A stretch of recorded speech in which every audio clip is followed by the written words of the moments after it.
한민구 국방장관이 전시작전 통제권 문제에 대해 군사 주권과는 무관하다는 발언을 했습니다. 한국전쟁 이후 60년이 지나도록 작전권도 행사하지 못하는 군이 부끄럽지도 않다고 합니다.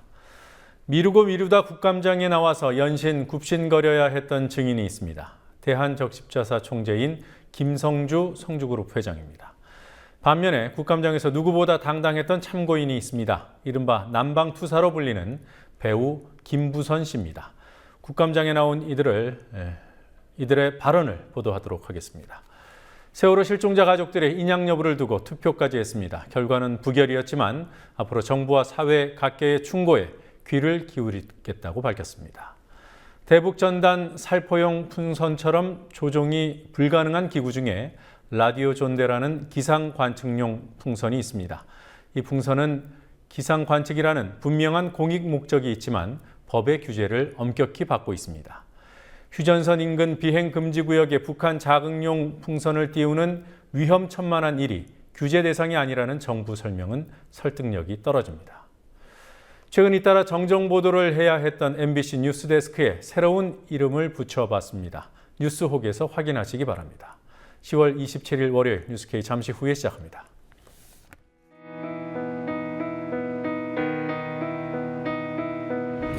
(1960년 4월 19일) 당시 언론은 빨갱이 데모라고 했습니다. 지금 우리는 혁명의 역사로 기억합니다. 1980년 5월 18일 당시 언론은 불순분자의 폭동이라 했습니다. 지금 우리는 독재에 항거한 정의의 역사로 기억합니다. 1987년 6월 10일 당시 언론은 대학생 가두 시위라 했습니다. 지금 우리는 민주주의를 쟁취한 감격의 역사로 기억합니다.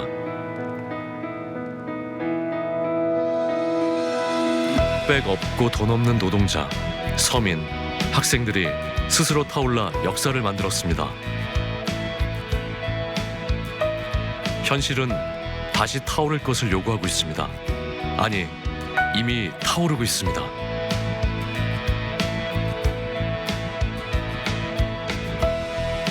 빨갱이를 종북으로, 불순분자를 외부 세력으로, 언론은 말만 바꿨을 뿐 역사를 부정하고 있습니다. 2014년 4월 1일 국민TV가 개국한 이유입니다.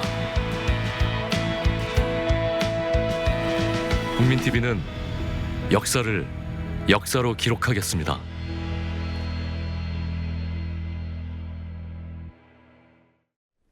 실종자 가족들이 처음으로 인양 여부를 결정짓는 투표를 진행했습니다. 투표 결과 인양이 부결돼 당분간 수중 수색 작업이 계속될 예정입니다. 검찰이 세월호 이준석 선장에 대해 법정 최고형인 사형을 구형했습니다. 세월호 참사 취재하고 있는 취재 PD 연결해 보도록 하죠. 윤이나 PD. 네, 윤이나입니다. 네, 실종자 가족들이 인양 여부를 결정하는 투표를 진행했습니다. 인양보다 수중 수색을 지속해야 한다 이렇게 결론이 났군요. 네, 인양보다는 수중 수색을 지속해야 한다는 의견이 더 많아 인양은 부결됐습니다. 어젯밤 실종자 10명의 가족 총 9가구가 인양 여부를 결정하는 투표에 참여했는데요. 실종자 가족들은 3분의 2가 찬성할 경우 인양을 결정하기로 합의했습니다. 투표 결과는 수중 수색을 해야 한다는 의견이 5가족, 인양을 해야 한다는 가족이 4가족으로 수중 수색을 지속해야 한다는 의견으로 결정났습니다. 실종자 가족 법률 대리인인 배희철 변호사는 오늘 진도군청에서 기자회견을 갖고 가족들이 수중 수색을 지속하다는 결정을 내림에 따라 정부의 11월 수색 계획을 요청해놨다고 말했습니다. 인양 결정이 첫 투표에서는 부결됐지만 실종자 가족들은 관련 논의를 계속할 예정입니다. 배 변호사는 인양과 관련해 해수부 차관이 언급한 선체 인양 계획을 가족들에게 설명해 줄 것을 요청한다며 이를 토대로 정부와 인양에 대한 논의를 지속하고 각계각층의 목소리도 경청하겠다고 말했습니다. 세월호 특별법 TF가 오늘 새벽까지 협상을 벌였는데요. 여야 이견이 좁혀지고는 있는 겁니까? 여야가 오늘 새벽 1시 30분까지 밤샘 협상을 벌였지만 핵심 쟁점을 놓고 여전히 합의에 이르지 못했습니다. 현재 남은 쟁점은 총 3가지로 특검 후보군 추천에 유가족을 참여시킬지 여부와 유가족이 추천하기로 한 3명의 위원을 어떻게 추천할 것인지, 마지막으로 진상조사위원장 선출 방식에 대한 합의가 남았습니다. 첫 번째 쟁점은 9월 30일 3차 합의 이후 지속되어 온 것이고, 유가족 추천위원과 관련된 쟁점은 일반인 희생자 유가족 측에서 자신들이 추천하는 인사도 조사위에 참여해야 한다고 주장한 데에 따른 사안입니다. 진상조사위원장 선출 방식 문제는 여러 차례 보도해드린 대로 새누리당이 이번 협상 과정에서 갑자기 꺼내들어 쟁점화시킨 사안입니다. 새누리당은 중립인사 중에서 대통령이 임명하자는 입장이고, 민주연합은 17명의 위원들이 투표를 해 선출하자는 입장입니다. 특별법 TF의 새누리당 대표격인 주호영 정책위의장은 오늘 최고위원회의에서 밤샘 협상을 통해 많은 부분이 정리됐다면서도 쟁점들이 남아있다고 말했습니다. 세월호 특별법 TF는 모레로 예정된 박근혜 대통령과 양당 지도부와의 회동이 끝난 뒤 남은 쟁점에 대한 협상을 진행할 예정입니다. 세월호 재판에 대한 소식 들어보도록 하겠습니다. 오늘은 이준석 선장을 비롯한 선원들에게 검사가 구형을 하는 결심 공판이 있었습니다. 구형 수위가 예상대로였군요. 네, 검찰은 세월호 이준석 선장에게 사형을 구형했습니다. 검찰은 오늘 오후 광주지법에서 열린 세월호 승무원 14명에 대한 결심 공판에서 이 씨가 선장의 의무를 다하지 못해 수많은 생명이 희생됐다며 사형을 구형했습니다. 검찰은 이 씨에게 부작위에 의한 살인과 살인미수를 적용하고 살인 혐의가 무죄 판결이 날 것을 대비해 특정범죄 가중처벌법 위반, 선원법 위반, 유기치사상 혐의 등도 적용했습니다. 또 검찰은 1등 항해사 강모 씨와 기관장 박모 씨, 2등 항해사 김모 씨에게 무기징역을 구형했습니다. 이들 3명에 대해 무기징역이 구형되자 유가족들은 사형도 부족한데 무기징역이라니 말도 안 된다며 반발했습니다. 세월호 유가족 법률지원단 국준돈 변호사는 사형 구형은 상징적인 의미가 큰 만큼 재판부가 실제 선고에 어떤 판단을 내릴지가 미지수라며 피고인들이 전혀 반성하지 않고 혐의 사실을 부인하는 데에 따른 유가족의 분노가 크다고 말했습니다. 선원들에 대한 선고는 다음 달 11일에 있을 예정입니다. 오늘부터 광화문 광장에서 유가족 농성장이 있는 곳이죠. 시민 연속 발언대, 이른바 시민 필리버스터 행사가 진행된다고 했습니다. 연속 발언, 기한이 정해져 있습니까? 네, 광화문 광장에서 오늘부터 오는 30일까지 3일간 세월호 참사와 관련해 시민들의 발언 행사가 진행됩니다. 광화문 광장에서는 각계 인사와 일반 시민들이 참여해 진상규명을 촉구하는 등의 발언이 이어지고 강연회를 비롯해 다양한 공연들이 마련될 예정입니다. 국민대책회의 장송회 상황실장은 광화문 광장에서 공개 라디오 형식으로 72시간 동안 프로그램을 진행할 것이라고 말했습니다. 국민대책회의는 오늘부터 세월호 참사 200일이 되는 11월 1일까지 집중 농성 기간으로 잡고 특별법 제정을 촉구하는 농성에 들어가겠다고 밝혔습니다. 지금까지 국민TV 뉴스 윤인아입니다. 대한민국 국방부 장관이 전시작전 통제권 전작권 환수가 주권의 문제는 아니라고 주장했습니다.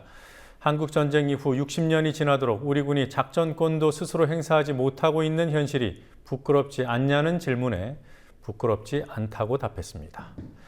새누리당 유승민 의원은 박근혜 대통령을 향해 모레 국회 연설 때 왜 전작권 환수 공약을 파기했는지 해명하라고 요구했습니다. 국회 중계카메라 나가 있습니다. 곽보아 PD. 네, 한민국 국방부 장관 오늘 국감에 나와서 전시작전 통제권 환수 여부가 군사주권의 문제가 아니라고 했어요. 네, 그렇습니다. 한민국 국방장관은 오늘 국방위 국감에서 전작권 환수 재연기는 군사주권 포기라는 문재인 의원의 지적에 전작권 문제는 군사주권의 문제가 아니라고 주장했습니다. 한 장관은 또 한국 전쟁 후 60년이 지나도록 전작권을 행사하지 못하는 것에 대해서도 부끄럽게 생각하지 않는다고 말했습니다. 문재인 민주연합위원회 질의와 한 장관의 답변 직접 들어보시겠습니다. 그런데 6.25 전후 60년이 지나고 우리 군이 전시작전권을 스스로 이렇게 행사할 수 없다는 게 그렇지 않습니까? 저는 그럽니까? 부끄럽게 생각하지는 않습니다. 저희들이 한반도의 그런 여러 가지 여건 하에서 국방을 함에 있어서 최대한 효율적인 체계를 연합방위라는 것을 통해서 전쟁을 억제하고 다시 대비하는 것이다. 그렇게 말씀드리고 말씀드리겠습니다. 그러자 야당 의원들의 맹공이 이어졌는데요. 진성준 민주연합 의원은 전작권 환수 재연기를 제2의 을사보호조약이라고 규정했고 윤호덕 의원은 대통령의 공약 먹튀라고 꼬집었습니다. 한민구 장관은 전작권 환수 연기에 대해 전쟁을 억제하는 데 최선의 역량을 키우고 추가적인 능력 확보에 시간이 필요하다고 이해하시면 되겠다고 말했습니다. 한편 새누리당 유승민 의원은 외통위 국감에서 전작권 환수는 박근혜 대통령 공약집과 인수위 보고서에도 있었다고 강조하며 환수 재연기는 대선 공약의 파기이므로 박근혜 대통령이 국회 시정연설에서 직접 해명할 일이라고 말했습니다. 이번 국감을 거치면서 야권은 MB 정부의 자원 외교를 권력형 게이트로 규정했습니다. 어떤 대응을 계획하고 있습니까? 네, 민주연합은 노영민 의원을 단장으로 하는 국부유출 자원외교 진상조사단을 만들어 자원외교라는 커튼 뒤에 권력형 비리가 있었는지 집중적으로 살펴볼 계획입니다. 우윤근 원내대표는 이 같은 계획을 밝히며 혈세 수십조 원을 낭비한 자원외교에 대한 국정조사와 청문회가 필요하다고 말했습니다.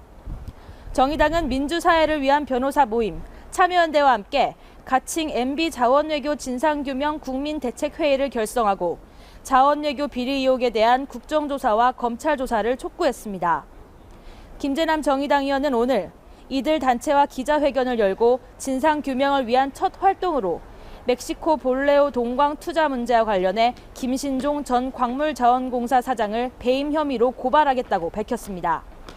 이들은 자원외교 실패의 직접적 책임자인 최경환 전 지경부 장관은 현재 기재부 장관으로 윤상직 전 자원개발정책관은 산자부 장관으로 실패에 대한 책임 없이 박근혜 정부의 자원외교를 이끌고 있다고도 지적했습니다. 새누리당이 공무원연금 개편안을 발표했더군요. 정부안과 어떤 차이가 있습니까? 네, 연금을 지급하는 나이를 65세로 늦추는 시점을 정부안보다 2년 앞당겼다는 점이 큰 차이입니다. 현재는 2009년 이전까지 임용된 공무원은 60세부터, 2010년 이후 임용자는 65세부터 연금을 받습니다. 이를 개편하자는 정부안에서는 2009년 이전까지 임용된 공무원이라 해도 2025년부터 2년마다 지급 연령을 1살씩 올려 2033년이 되면 모든 공무원들이 65세부터 연금을 받도록 했습니다. 그러나 새누리당 안에서는 2023년부터 2년마다 지급 연령을 1살씩 올려 2031년이 되면 전원 65세에 연금을 받게 했습니다. 결과적으로 모든 퇴직 공무원들이 65세에 연금을 받는 시기가 2년 앞당겨져 재정 절감 효과를 일찍 거두겠다는 뜻입니다. 연금에서 공무원연금 재정 안정화 기여금을 떼는 데 있어서도 연금을 받는 액수에 따라 차등을 둔 점이 정부안과 다릅니다. 새누리당은 개편안이 현실화될 경우 2080년까지 공무원 연금 적자를 정부안보다 100조 원 더 줄일 수 있다고 보고 있습니다. 정부안보다 100조 원이나 차이가 난다. 대통령이 여당을 압박한 이유가 여기에 있었던 것은 아닌가 그런 생각이 듭니다. 공무원 노조와 야당의 반응은 어땠습니까? 네, 전국 공무원 노조가 포함된 공적연금 계약 저지를 위한 공동투쟁본부는 오늘 국회에서 기자회견을 열어 당사자를 배제한 채 발표한 새누리당의 행태에 대해 분노한다며 연금으로서 기능을 상실한 새누리당의 계약안을 수용할 수 없다고 못 박았습니다. 투쟁본부는 공직사회를 혼란에 빠뜨리고 공무원의 끝없는 희생만을 강요하는 계약안을 폐기하라며 세대 간 통합과 운영 투명성을 보장할 사회적 협의체를 구성하라고 거듭 촉구했습니다. 민주연합 공적연금 TF위원장인 강기정 의원은 중하위직 공무원 연금 축소가 불가피할 것으로 보인다며 하우 상박이 아닌 하박 상박의 계약으로 본다고 말했습니다. 강 의원은 특히 그동안 공무원 연금 개혁안은 정부와 공무원의 협상을 통해 단일안이 만들어져 왔는데 지금은 정부와 여당이 각각 다른 안을 만든 데다 당사자인 공무원들과의 협의도 없었다고 비판했습니다.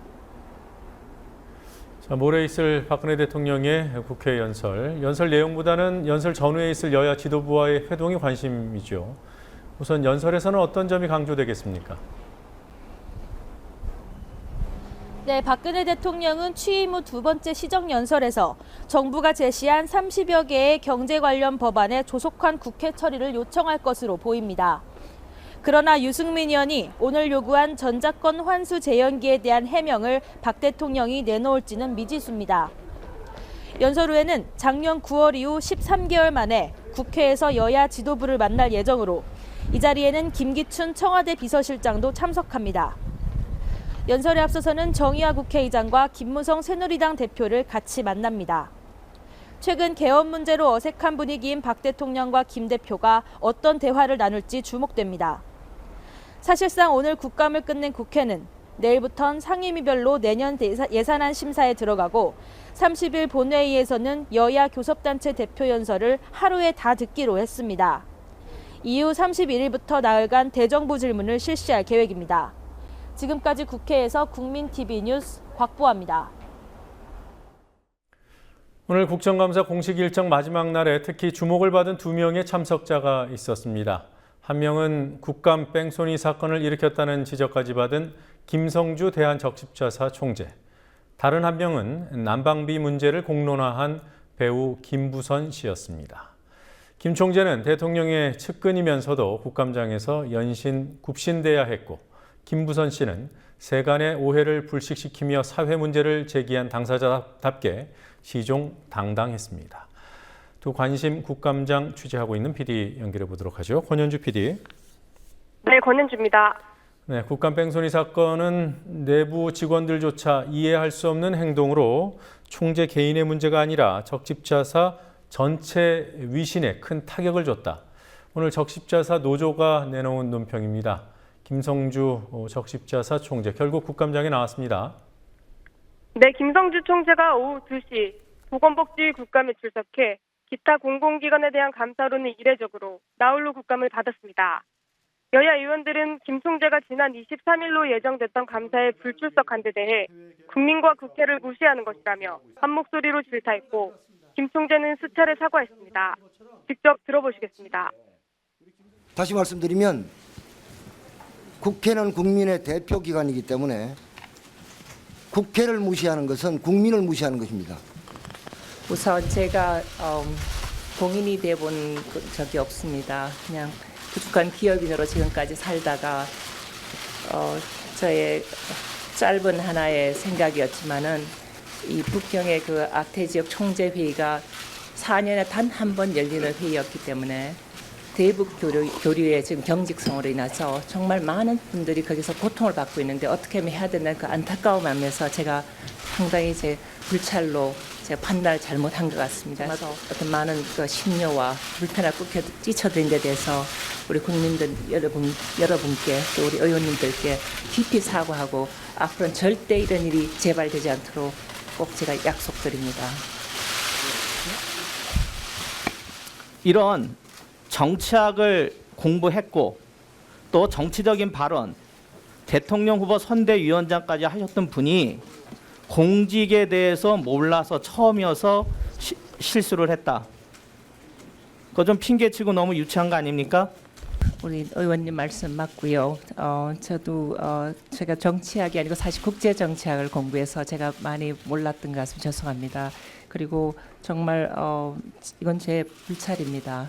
그래서 정말 이번 이 기회를 통해서 새로운 공인의 모습으로 태어나서 또 의원님들의 지도로서 제가 많이 성숙해서 다시는 이런 일이 없도록 하겠습니다. 정말 죄송합니다.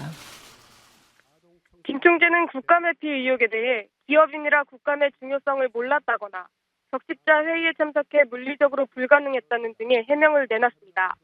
그러나 김 총재가 박근혜 대선 캠프의 공동선대위원장을 맡은 적이 있는 만큼 정치적 관심이 없을 수 없고 중국에서 열린 적십자 회의에는 절반이 넘는 국가에서 총재 대신 다른 사람이 참석했다는 반박이 이어졌습니다.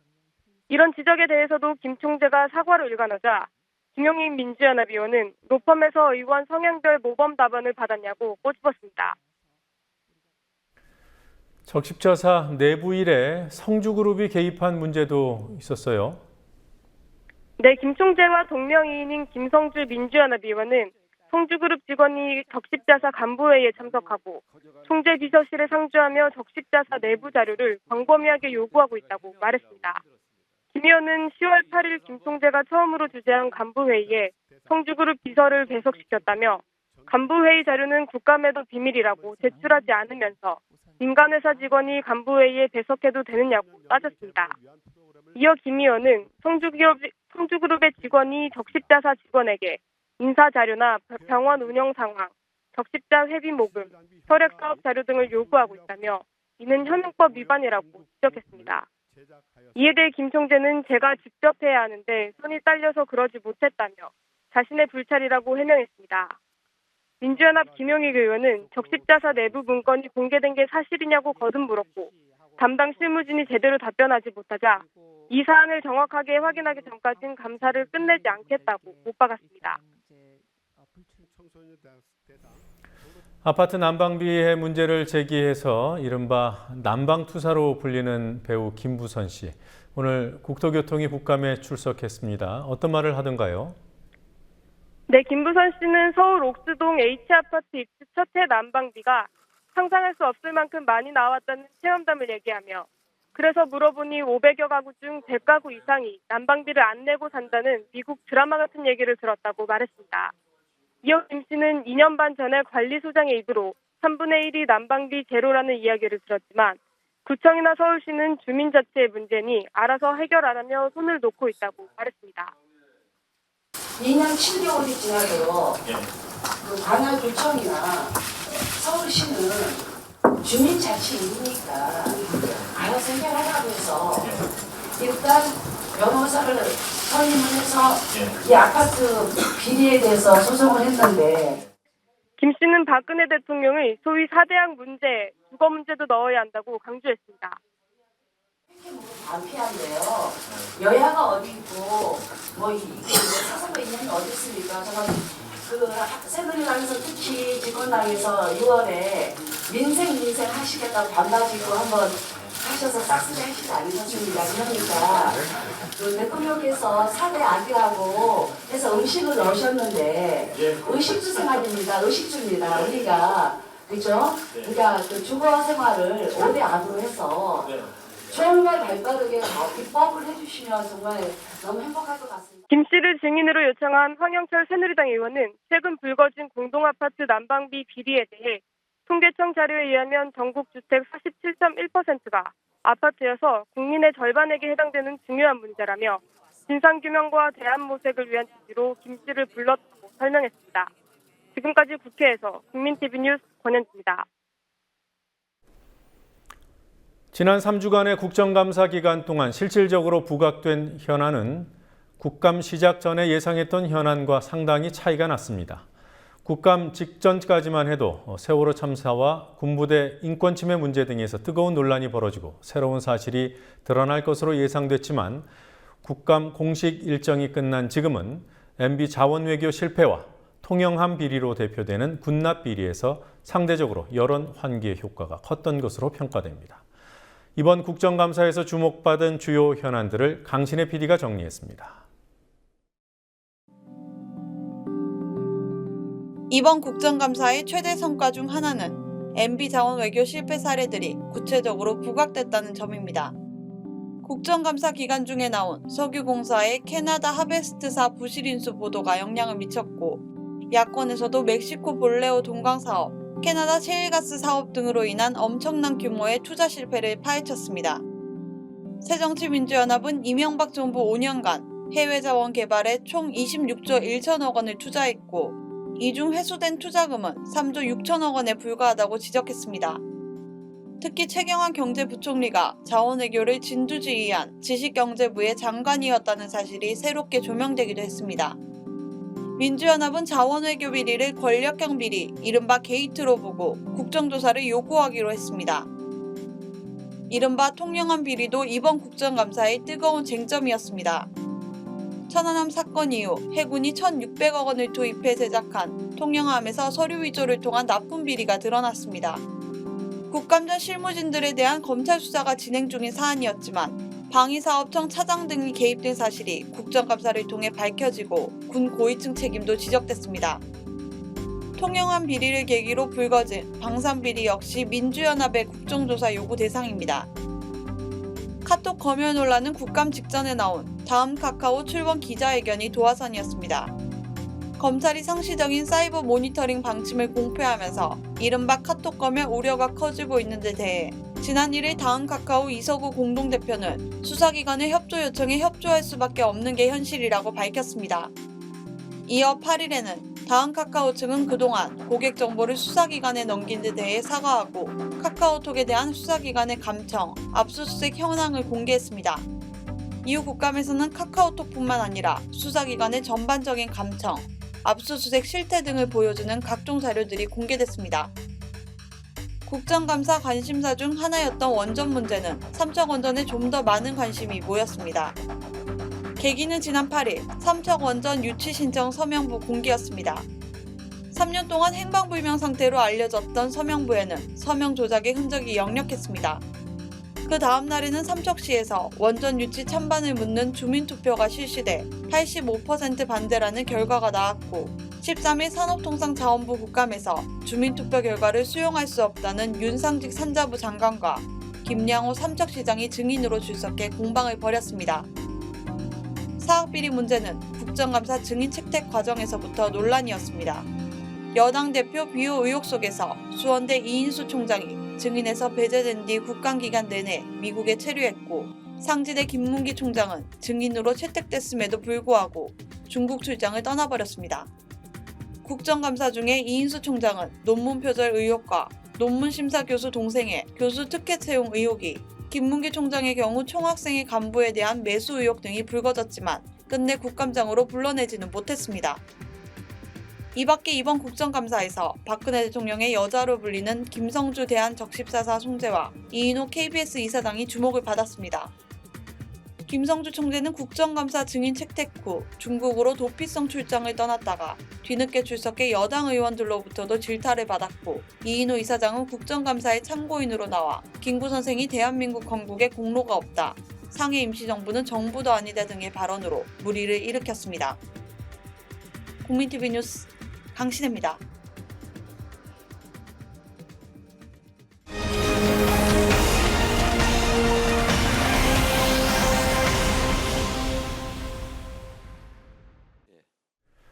대북전단 살포가 결국 시민 간 충돌로 이어졌습니다. 충돌만큼은 막겠다고 했던 경찰의 무능함이 확인된 현장이기도 했지만 찬반단체가 충돌, 나아가 남북 군사충돌 위험까지 안고 있는 행위를 방치한 정부의 무책임이 그대로 노출된 현장이기도 했습니다. 전단 살포용 풍선과 비슷한 비행체로 라디오 존대로 불리는 기상관측용 풍선이 있습니다. 이 기구는 항공법은 아니지만 기상법에 적용을 받습니다. 전단 살포용 풍선이 한국법상 초경량 무인 비행장치에 해당하지 않는다고 해온 정부는 뒤늦게 규제 범위를 검토해 보겠다고 밝혔습니다. 김지혜 PD가 취재했습니다. 지난 토요일 경기도 파주시 임진각. 대북전단 보내기 국민연합 등이 전단 살포를 시도했지만 파주 지역 주민들과 진보단체 등의 강한 반발로 임진각에서의 전단 살포는 무산됐습니다. 하지만 이날 임진각에 배치된 14개 중대 1,200명의 경찰은 대북단체들과 파주 주민 간 충돌을 막으려는 시도만 할 뿐 전단 살포는 사실상 방치했습니다. 오히려 살포를 반대하는 시민들을 향해 법을 위반하고 있다는 경고방송을 했을 뿐입니다. 이것은 도로교통법 제68조 하나에 의해서 불법 행위입니다. 지금 즉시 인도로 올라가시기 바랍니다. 국민TV 취재진이 대북전단 살포 자체를 막을 계획은 없는지 물었지만 경찰은 충돌을 막겠다는 입장만 확인했습니다. 충돌만 방지하시는 거예요? 아니면 대북전단 살포 자체를 막으실 계획은 없으세요? 우리가 우리 위험성만 판단하는. 하지만 경찰은 충돌도 제대로 막지 못했고 단체들이 자리를 옮겨 살포하겠다고 밝히자 차량이 이동할 수 있도록 길을 터주기까지 했습니다. 반대 시민들은 오두산 통일전망대 인근까지 전단 살포 단체들을 쫓아갔지만 단체 관계자 몇몇이 김포로 몰래 빠져나갔고 그곳에서 결국 전단 살포를 강행했습니다. 이 같은 긴장과 충돌이 있었고 어제는 새누리당까지 전단 살포의 부정적인 논평을 공식적으로 냈지만 정부는 여전히 살포 단속에 소극적인 입장입니다. 국민TV는 지상에서 통제할 수 없는 기구는 항공법상 비행금지 구역에서 날릴 때 사전 신고해야 되는 대상이 아니라는 정부의 입장에 따라 대북 전단용 풍선과 마찬가지로 한번 날리면 회수할 수 없는 기상관측기구 라디오 존대에 대한 정부의 입장을 물었습니다. 항공법 소관부처인 국토교통부는 기상관측 장비는 항공법 적용 대상이 아니라고 밝혔습니다. 저희들이 이제 국제적인 기준을 보면은요, 그 기상용으로다가 이제 쓰는 부분들은 그 적용 대상에서 제외를 시키고 있습니다. 기상청 역시 라디오 존대는 항공법과 무관하다며 기상법 등에 근거해 운영하고 있다고 밝혔습니다. 현재 따로 항공 관련해서 국토부나 이런 데 신고해서 저희들은 존대를 띄우지 않습니다. 우리 기상법에 의해서 띄우고 있습니다.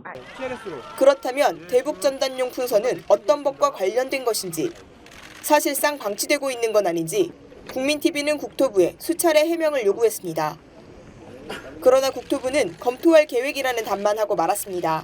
그거는 이제 앞으로 저희들이 좀 검토를 해봐야 되겠는데요. 사실은 말씀드린 것처럼 작은 풍선부터 해가지고 유사한 그런 기구들을 모두 통제하기는 어렵기 때문에 제가 볼 때는 그런 범위들, 규모 이런 것들은 좀 저희들이 검토를 해서 앞으로 검토할 계획은 있습니다.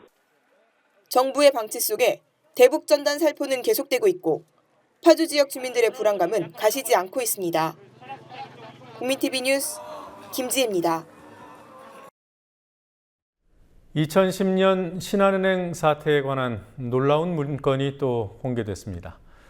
금융계 대표적인 MB맨이라던 라응찬 당시 회장이 비리 혐의로 금융당국의 조사를 받던 중 MB정부 실세들을 만나 로비를 했을 정황이 담긴 문건입니다.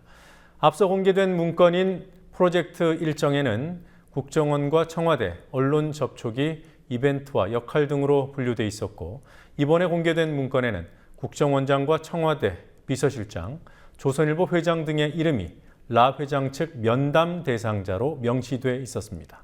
김현주 PD가 보도합니다. 지난 2010년 라응찬 당시 신한금융지주회사 회장을 보호하기 위해 신한은행이 모 회사인 신한금융지주회사 신상훈 사장을 배임과 횡령 혐의로 이른바 기획 고소했다는 신한사태. 권점주 당시 신한은행 부행장이 위원장을 맡은 비대위가 신 전 사장의 지인들에 대한 불법적인 계좌 조회에 조직적으로 가담한 정황이 드러났습니다.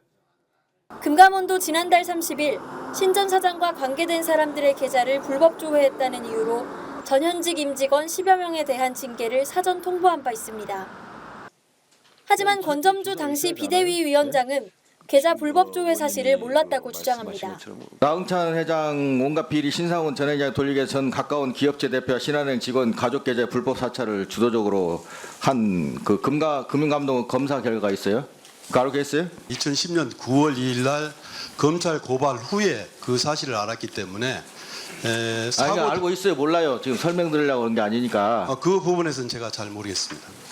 이런 상황에서 참여연대는 새로운 문건을 공개했습니다. 신한은행이 신 전 사장을 고소한 2010년 9월 2일 작성됐고, 라응찬 회장의 비서실장 역할을 했던 박모 당시 업무지원실장의 USB에서 나온 문서입니다. 참여연대가 공개한 문서는 USB에 고소 후라는 폴더에 방문 대상자라는 이름으로 저장돼 있었고, 이 문서에는 라응찬 당시 회장과 라 회장 측인 이백순 당시 은행장이 면담해야 할 사람들의 이름과 연락처가 나와 있습니다. 이는 지난번 공개된 프로젝트 일정 문건의 일정과도 일맥상통합니다. 2010년 8월 31일에 작성된 비대위 프로젝트 일정에는 9월 2일 금감원과 국정원을 방문하고 청와대 비서실장을 접촉한다고 돼 있습니다. 9월 2일 작성된 면담 대상자 명단을 보면 김종창 당시 금감원장, 진동수 당시 금융위원장, 원세훈 당시 국정원장이 라 회장이 만날 인사로, 임태희 당시 청와대 대통령실장이 이백순 행장이 만날 인사로 명시돼 있습니다. 프로젝트 일정에 적힌 언론사 정보 제공 역시 면담 대상자 명단을 통해 의미가 구체화됩니다. 라응찬 회장의 면담 대상자로는 방상훈 조선일보 회장과 장대환 매일경제 사장 등이 적혀 있습니다. 이 밖에도 면담 대상자로 이상득 당시 국회의원, 최시중 전 방통위원장 등 MB정부 실세들과 여야 정치인들의 이름을 확인할 수 있습니다. 참여연대는 면담 계획이 실제로 실행됐을 가능성이 높다며 비리에 연루됐던 라 회장이 한 번도 기소나 처벌을 받지 않은 것은 금융당국과 권력층에 대한 조직적인 로비 때문이라고 주장합니다. 한편 당시 비대위원장이던 권점주 신한은행 부행장은 이후 신한생명 부회장으로 승진했습니다. 국민TV 뉴스 김현주입니다.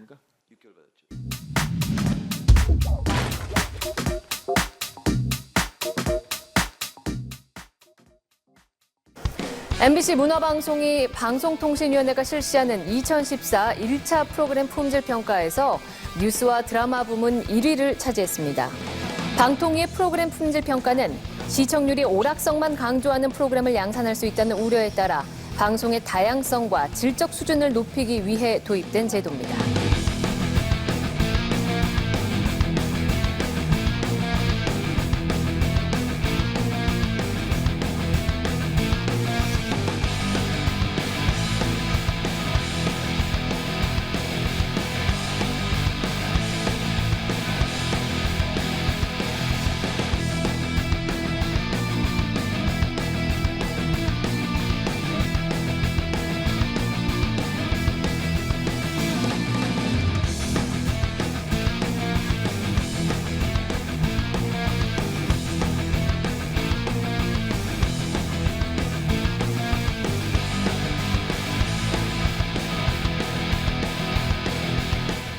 지난 17일 MBC 이브닝 뉴스와 드라마 왔다 당보리가 방송통신위원회가 실시하는 2014 1차 프로그램 품질평가에서 각각 뉴스와 드라마 부문 1위를 차지했다는 본사 보도는 문화방송이 자체적으로 전문조사기관인 나이스 RNC를 통해 지난 8월 한 달간 실시해 방통에 보고할 내용이기에 이를 바로잡습니다. 사실 확인 결과 신경민 의원이 특정 지역과 지방대학을 비하하는 발언을 하지는 않았던 사실이 확인됐습니다. 따라서 해당 기사를 바로잡습니다.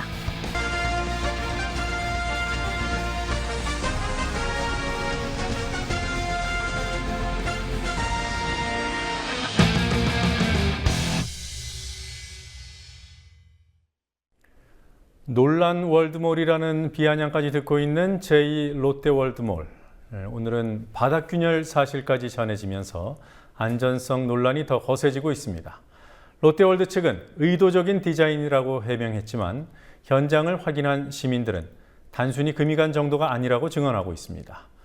이 소식 노지민 PD와 함께 좀 더 상세히 알아보도록 하겠습니다. 자, 어서 오십시오. 네, 안녕하십니까. 자, 이거 롯데월드몰 얘기하기 전에요. 조금 전에 들어온 소식입니다. 가수 신해철 씨가 결국 숨졌다는 소식이군요. 예, 오늘 오후 8시 19분 가수 신해철 씨가 향년 46세로 생을 마감하게 됐습니다. 고 신해철 씨는 지난 22일 갑작스러운 심정지로 심폐소생술을 받은 뒤 서울 송파구 아산병원에서 수술을 받고 중환자실에 입원했는데요. 의료진이 심정지의 원인을 밝히기 위해서 고인이 장협착으로 수술을 받았던 부위를 개복하기도 했지만 결국 회복되지 못했습니다.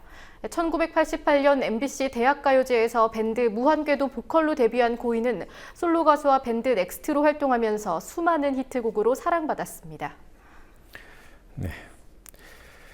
자, 제2 롯데월드몰 바닥에 균열이 생겼다고 해요. 어느 정도입니까? 네, 안전성 논란 속에서 임시 개장한 롯데월드몰의 일부 층에서 바닥 균열이 발견됐습니다. 지금 보시는 사진은 송파 시민연대가 촬영한 롯데월드몰 5층과 6층의 식당과 바닥인데요.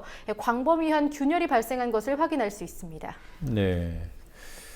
자, 이 롯데건설 측의 해명이 좀 의아합니다. 디자인이라는 해명을 했어요. 네, 그렇습니다. 롯데건설 측에서는 지난 서울의 옛 느낌을 보여주려는 식당과 컨셉을 살리기 위해서 금이 간 듯한 바닥 디자인을 사용했다고 했는데요. 하지만 처음 문제가 제기됐을 당시에는 제2롯데월드 측이 시멘트 양생 과정에서 발생한 것 같다면서 유보적인 입장을 취했었습니다. 따라서 롯데 측의 이런 해명이 번복됐다는 점에서도 의혹이 계속 제기되고 있는 상황입니다. 네, 자, 고풍스럽게 보이게 한다, 이런 뜻이었다는 거예요. 예, 그렇습니다. 네, 이에 대한 시민들 반응은 어떻습니까? 처음 문제를 제기한 송파 시민연대 측은 단순히 인테리어로는 보기 어렵다는 입장입니다. 보시는 것처럼 명함을 꽂았더니 쑥 들어갈 정도였다면서 코팅을 했다면 코팅도 금이 간 것이냐고 문제를 제기한 건데요. 시민들은 의도된 인테리어가 맞는지 시공 설계 문서를 공개해야 한다고 촉구했습니다. 네, 뭐 저런 거를 디자인이다. 뭐 제가 건축 문외한입니다만 이해가 잘 안 됩니다. 예. 자, 상지대 얘기를 좀 해보죠. 김문기 총장 부자. 오늘이 국정감사 마지막 날이었는데 끝내 출석하지 않았죠? 네, 잠시 귀국했던 김문기 총장은 지난 주말에 다시 중국으로 떠났고요. 또 차남 김길남 이사는 국내에 있으면서도 치주염을 이유로 출석하지 않았습니다. 네, 뭐 김성주 적십자사 총재 같은 경우에 결국 뭐 그 동행 명령이 의결이 되면서 오늘 출석을 했어요. 예. 김문기 총장 부자에 대해서는 뭐 조치가 없었던 겁니까? 네, 교문위 소속 여야 의원들은 김길남 이사에 대한 동행 명령장을 발부했고요. 김문기 총장에 대해선 형사 고발 여부를 논의하기로 결정했습니다. 네, 아직 뭐 결정된 건 아니고 논의를 하겠다. 예. 자, 만약에 이렇게 고발이 되거나 이게 동행 명령이 이제 불응을 했으니까 어떻게 되는 겁니까? 처벌이? 네, 우선 김문기 총장을 고발하겠다는 근거부터 말씀드리면 국회 증언감정법입니다. 정당한 이유 없이 출석하지 않을 경우엔 3년 이하의 징역 또는 1,000만 원 이하의 벌금을 내도록 규정돼 있습니다. 또한 동행명령장을 발부했는데도 출석하지 않은 김길남 이사의 경우엔 이른바 국회 모욕죄가 더해져서 5년 이하의 징역형까지 받을 수도 있습니다. 하지만 국회에 고발이 있더라도 검찰이 약식 기소하는 경우가 대부분입니다. 일례로 MBC 파업 사태에 관한 국정감사와 청문회에 출석하지 않았던 김재철 전 MBC 사장의 사례가 있는데요. 검찰은 김 전 사장의 동행명령장 거부권은 혐의 없음 처분을 했고 국회 증언감정법 위반 혐의에 대해선 약식 기소했습니다. 네. 자, 한국거래소 증권거래소가 라오스 거래소에 투자한 일이 있습니다. 예. 그런데 그 투자 근거가 표절된 보고서에 근거했다 이런 지적이 있습니다. 맞습니까? 네, 한국거래소는 지난 2011년 라오스 합작거래소에 투자해서 매년 적자를 보고 있는데요. 이 투자를 하기에 앞서서 보고됐던 타당성 보고서가 1년 앞서 작성된 캄보디아 보고서를 표절한 것으로 확인됐습니다. 네, 표절한 것으로 확인됐다는 그런 문제 제기가 있었습니다. 네, 화면을 보면서 직접 확인시켜 드리겠습니다. 네, 지금 왼쪽 화면이 2007년 작성된 캄보디아 보고서고 오른쪽이 2008년 작성된 라오스 보고서입니다. 네, 보시다시피 내용이 거의 동일하고요. 유일하게 다른 부분은 캄보디아 그리고 라오스라는 국가명인 것을 확인할 수 있습니다.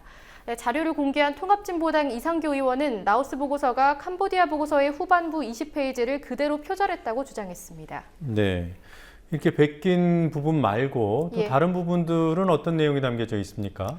네, 이 라오스 보고서에서 캄보디아 보고서와 비슷한 내용을 뺀 나머지 부분은 라오스의 정치, 산업 등에 대한 개론인데요. 그런데 상당 부분이 라오스 한국 대사관의 안내글과 동일했습니다. 네, 이 보고서 작성을 위해서 한국거래소 직원 5명은 총 1,745만 원가량의 출장 비용을 사용한 것으로 확인됐습니다. 네, 그러니까 일부분은 캄보디아 보고서라는 이전의 보고서를 베낀 거고요. 예. 나머지는 주한 라오스 대사관의 라오스 한국 대사관의 안내글을 베낀 그런 의혹이 있다는 얘기군요. 예, 그렇습니다. 네, 아까 라오스 거래소에 투자해서 적자를 보고 있다는데 손실이 어느 정도입니까? 네, 2011년 135억 원 투자로 설립된 라오스 합작거래소는 적자 행진을 연이어 이어가고 있습니다. 지난 3년 동안 라오스 거래소에 상장된 기업은 국영전력회사와 국영상업은행, LWPC 컨벤션 등 3개사뿐인데요. 이 때문에 한국거래소는 거래 수수료 등의 수익을 거두지 못하고 있는 상황입니다. 라오스 합작거래소 때문에 한국거래소가 보는 적자는 2011년 4억 9천만 원, 2012년 12억 4천만 원, 2013년 12억 8천만 원으로 확대되는 추세입니다. 네. 자, 왜 이 MB 정부에서 투자한 일들은 왜 다 이 모양입니까? 예. 경찰이 체증 판독 프로그램이라는 것을 운영하고 있다고 해요. 네, 경찰이 단순히 체증만 하는 데서 그치지 않고 체증 판독 프로그램을 운영해 온 것으로 확인됐습니다. 체증 판독 프로그램은 위법 행위를 저지른 사람의 신원 그리고 저장된 데이터베이스의 자료들을 비교해서 피의자가 맞는지 확정하는 방법을 말하는데요.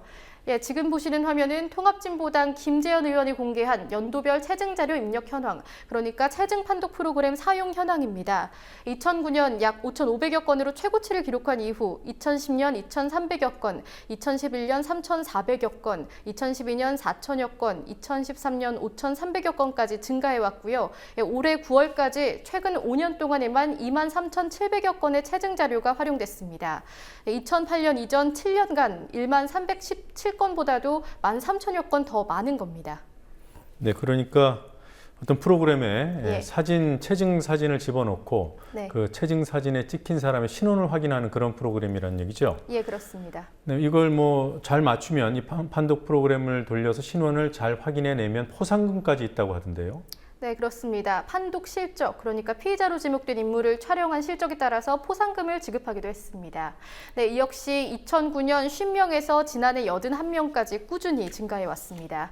네, 자료를 공개한 김 의원 측은 구체적 지급 내역과 예산을 요청했지만 경찰청이 정보비 소관이라는 이유로 제출하지 않았다고 밝히기도 했습니다. 네, 그러니까 그 체증 프로그램에 집어넣을 사진을 찍은 사람한테 포상이 된 거군요. 예, 그렇습니다. 그리고 그 포상금은 누가 지급한 겁니까? 포상금은 경찰청 측에서 지급을 한 것이고 그 예산이 어떻게 지급된 것인지에 대해서는 구체적인 해명을 하지 않은 상황입니다. 이게 국정원 포상금이다, 국정원 예산이 반영된 거다 이런 의문은 뭐 근거가 없는 겁니까?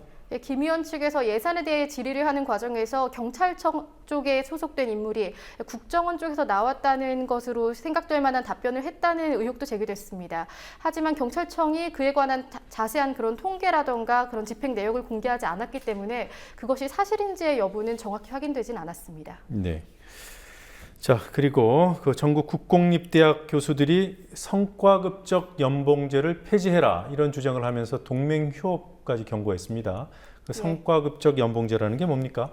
네, 현재 국립대학 교수들에게 적용되고 있는 성과급적 연봉제는 하위 50%의 연봉을 삭감하고 그 재원으로 상위 50%에게 급여를 더 준다는 제도로 이해할 수 있습니다.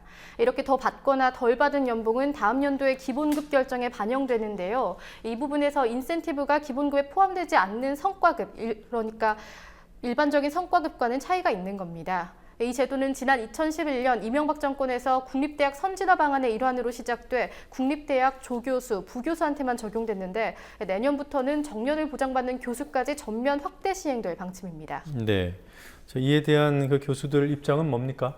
네, 전국 국립대학교 교수들로 구성된 국교련은 상호 약탈적 보수제도인 성과급적 연봉제 폐지를 요구하면서 국회에 청원서를 제출했습니다.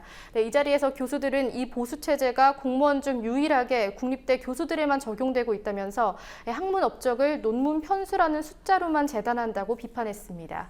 네, 또 성과급적 연봉제 폐지를 위한 투쟁의 시작으로 교수들은 성과급 산정 자료 제출을 거부한다는 방침도 밝혔습니다.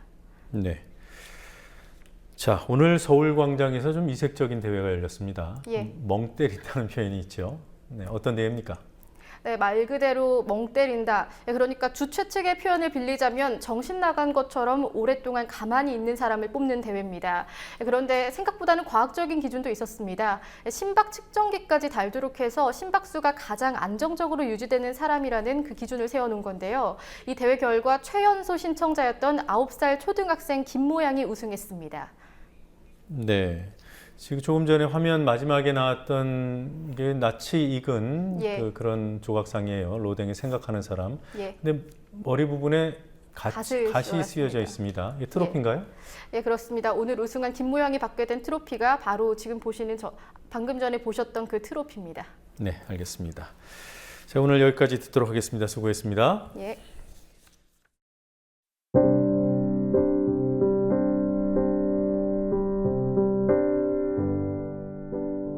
유혹이 많은 세상을 유유히 건너려면 스스로 밝아져야 하겠지요.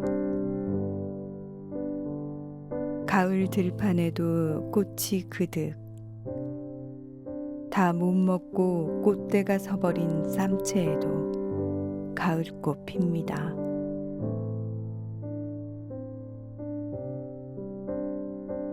사람 아닌 건 모두 박습니다. 욕심 사나운 사람만 어두운가.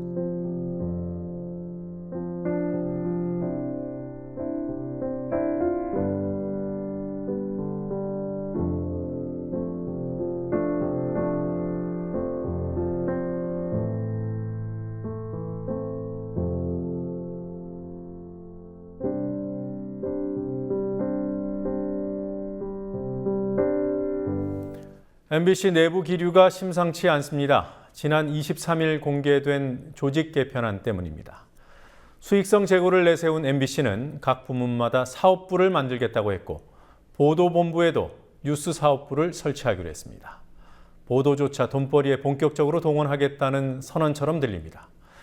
언론사의 교양을 스스로 내팽개치는 조직 개편안이라 아니할 수 없습니다. 실제로 MBC는 교양 제작국을 폐지하기로 했습니다. MBC 노조의 주축이며 PD수첩을 제작하던 시사교양국을 시사제작국과 교양제작국으로 분리시켰던 MBC입니다. 이제 교양제작국을 폐지하고 나면 다음 수순으로 시사제작국에 손을 댐으로써 그나마 명맥을 잇고 있는 PD수첩까지 숨통을 끊겠다고 나설 수 있습니다. 그래서 MBC의 이번 교양제작국 폐지는 MB정부 초기부터 시작된 PD수첩 손보기 제3라운드로 이해됩니다. 지난 14일 PD수첩은 구멍난 해외 자원개발 사라진 나라 돈 2조 원을 보도했습니다. 이를 계기로 2009년 캐나다 부실기업 인수 문제가 국정감사에서 크게 부각됐고 현 정부 실세 중에 실세인 최경환 부총리 책임론으로 이어졌습니다. 1000회를 넘겨 방송해온 PD수첩은 여전히 언론 전쟁의 최전선입니다. 반면에 보도 전문 채널 YTN이 오늘 새로 시작한 시사탕탕 같은 프로그램은 종편 추종의 최전선입니다. 뉴스K 마치겠습니다. 내일 뵙겠습니다.